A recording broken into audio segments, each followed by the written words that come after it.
धुळे शहरातील सिद्धार्थ नवयुवक मित्र मंडळाच्या वतीने डॉक्टर बाबासाहेब आंबेडकर यांच्या 134व्या जयंतीनिमित्त भव्य मिरवणूक आयोजित करण्यात आली होती। यंदाच्या मिरवणुकीत विद्रोही कवी पॅंथर नामदेव ढसाळ यांच्यावर हा देखावा सादर करण्यात आलेला होता।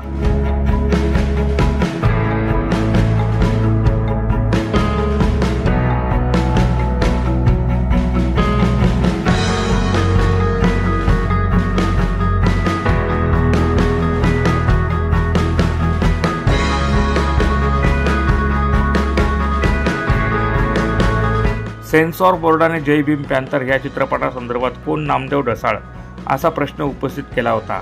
त्यामुळे सेन्सॉर बोर्डला सांगण्यासाठी आणि मनुवादी विचारसरणीला पुन्हा एकदा काढण्यासाठी कोण नामदेव ढसाळ हे दर्शवणारा देखावा सादर करण्यात आला होता। यावेळी नवयुवक मित्र मंडळाचे पदाधिकारी व कार्यकर्ते मोठ्या संख्येने उपस्थित होते।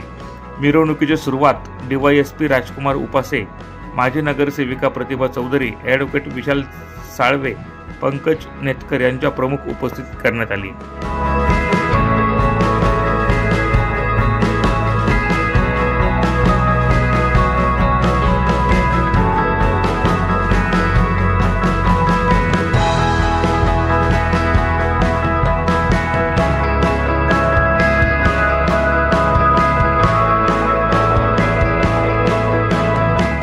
ब्युरो रिपोर्ट, माझा महाराष्ट्र न्यूज, धुळे।